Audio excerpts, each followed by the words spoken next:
Meditações sobre o Tratado do Purgatório de Santa Catarina de Gênova.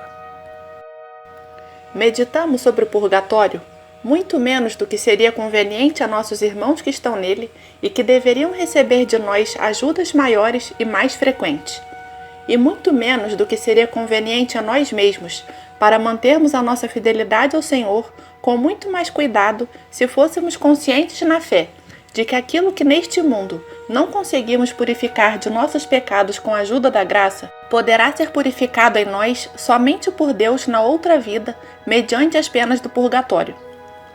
Porém, se acredita no purgatório?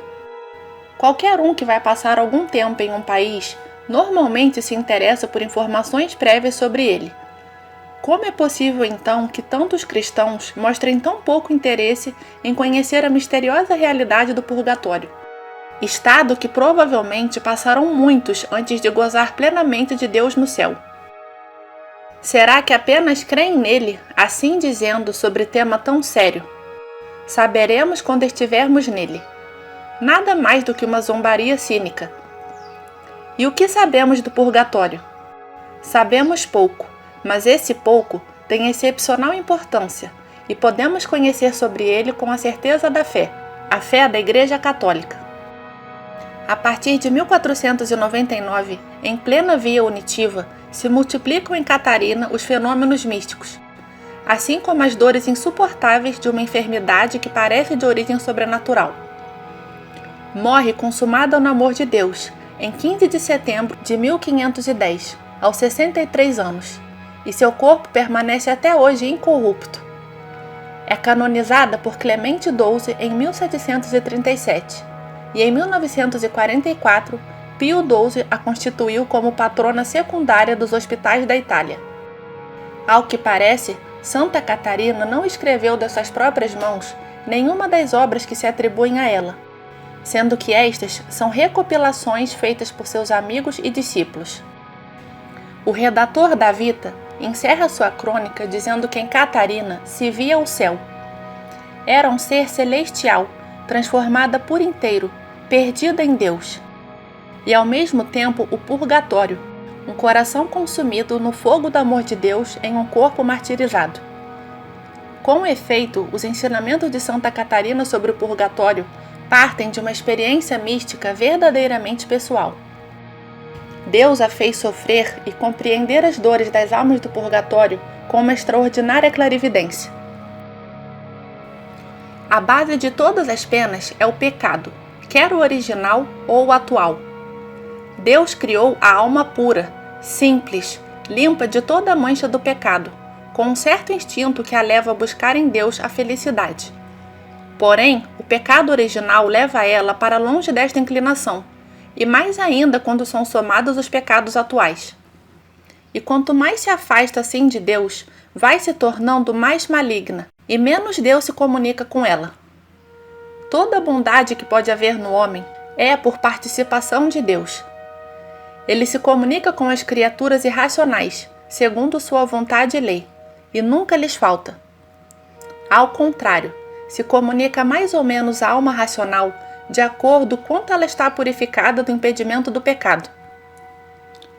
Por isso, quando uma alma se aproxima ao estado de sua primeira criação, pura e limpa, a ela se descortina aquele instinto beatífico para Deus, e aumenta com tanto ímpeto, com tão veemente fogo da caridade, o qual a impulsiona para o seu último propósito, que lhe parece impossível impedi-la.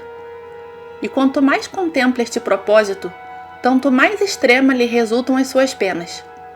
Assim sendo, tal como as almas do purgatório não têm culpa de nenhum pecado, não existe entre elas e Deus outro impedimento que a pena do pecado, a qual retarda aquele instinto e não a deixa chegar à perfeição. Vendo então as almas com absoluta certeza o quanto importa até o mínimo dos impedimentos, e o entendendo que por causa deles é necessário um retardar com toda a justiça aquele impulso, aqui lhes nasce um fogo tão extremo que vem a ser semelhante ao do inferno, porém sem culpa, isto é, a culpa a que faz maligna a vontade do condenado ao inferno, aos quais Deus não se comunica com a sua bondade. E por esta razão é que eles permanecem naquela vontade maligna desesperada, contrários à vontade de Deus. Aqui se vê claramente que a vontade perversa contraposta à vontade de Deus e a que constitui a culpa. E perseverando esta vontade maligna, persevera a culpa. Aqueles que estão no inferno partiram desta vida com a vontade maligna, e por isso seus pecados não foram perdoados, e já nem podem ser. Em todo pecado há uma culpa que cai sobre o pecador duas penas. Uma pena ontológica, ou seja, uma consequência deixada pelo pecado como marca negativa na alma e no corpo do pecador. E uma pena legal, pena esta que pela justiça passa a ter direito a uma punição.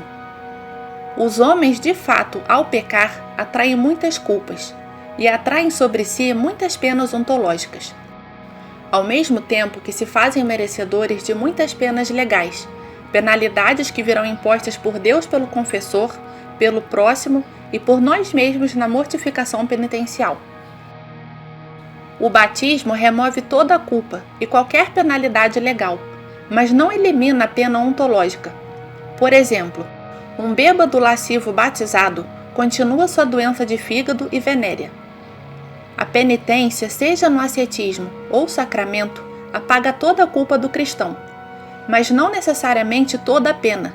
Por isso o ministro impõe ao penitente um castigo jurídico, procurando que este tenha também sentido medicinal. Quer dizer, que venha a sanar a pena ontológica e as más marcas deixadas pelos pecados cometidos. Pois bem, segundo essa tese, a alma que está no purgatório já foi liberada das punições, mas não há na terra uma penitência suficiente para elas. Deve padecer agora a punição do purgatório, toda a mancha do pecado, disponibilizando assim uma união perfeita e feliz com Deus. Imaginemos um apaixonado que ainda deseja de todo o coração unir-se com a sua amada, vendo a si mesmo cheio de perturbações na alma e no corpo. De nenhuma forma conseguirá realizar sua união conjugal, muito menos irá recuperar sua saúde perfeita para que seja digno dela. A mesma força do amor o leva então, sem hesitação, a submeter-se a tratamentos muito severos e dolorosos em uma clínica, com o objetivo de livrar-se de todas as perturbações pessoais que fazem a união indigna e impossível. Depois da morte, a alma apaixonada por Deus, que ainda vê muitas perturbações não purificadas, sente a necessidade do purgatório e está sujeito a ele, graças à misericórdia divina, para ser encaminhado o mais rápido possível para a perfeita união com o Senhor. Porque uma vez que partiram desta vida, já não podem mais mudar a sua vontade. Com efeito, ao partir desta vida, a alma permanece fixa no bem ou no mal, segundo se encontra então sua vontade livre. Está escrito, ubit in venero, quer dizer, na hora da morte, como é a vontade do pecado ou arrependimento do pecado. Ibit iude cabo, onde te encontre, ali te julgará.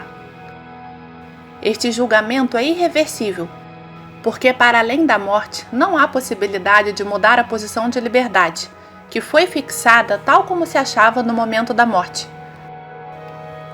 As almas do purgatório vivem na caridade, por isso não podem mais querer outra coisa do que o puro querer da caridade. Estando naquele fogo do purgatório, estão na lei divina, que é a pura caridade, e já não podem se desviar dela em nada, porque não é mais possível atualmente nem pecar e nem merecer. Não creio que seja possível encontrar uma alegria comparável à de uma alma do purgatório que não seja a que os santos têm no paraíso. E esse contentamento cresce a cada dia por influência de Deus em tais almas, isto é, cresce mais e mais à medida que se vão consumindo os impedimentos que se opõem a essa influência. A ferrugem do pecado é impedimento, e o fogo a vai consumindo. Assim é como a alma cada vez mais se abre para a divina influência. Se uma coisa que está coberta pode não corresponder à reverberação do sol, não por defeito do sol, que continuamente ilumina, senão pela cobertura que a ele se opõe, eliminada a cobertura, se encontra a coisa descoberta. E tanto mais corresponderá à radiação da luz, quanto se tenha removido a cobertura. Assim acontece com a ferrugem do pecado, que é como a cobertura das almas.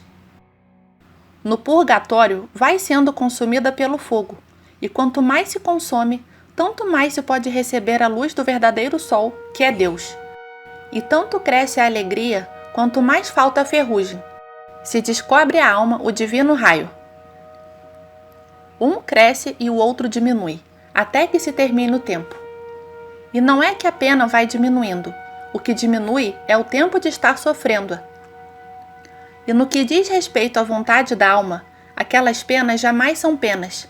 A tal ponto está em conformidade com o decreto de Deus, com a qual a sua vontade se une em pura caridade. Apesar do que se diz, estas almas sofrem penas tão extremas que não existe qualquer linguagem capaz de expressá-las, nem entendimento algum que pode compreender minimamente, a não ser que Deus o mostre por uma graça especial. Eu creio que a graça de Deus me tem mostrado, embora depois não seja eu capaz de expressá-lo. E esta visão que me mostrou o Senhor nunca mais se separou de minha mente. Que me compreendam aqueles a quem o Senhor me permitir compreender. Imaginemos que em todo o mundo não houvesse senão um só pão. Suponhamos que com ele se pudesse acabar com a fome de todos os homens, e que estes somente de vê-lo ficassem saciados. Pois bem, tendo o homem por natureza, quando saudável, o instinto de comer, se não comesse e não pudesse ficar doente nem morrer, teria cada vez mais a fome, porque o instinto de comer nunca o abandona.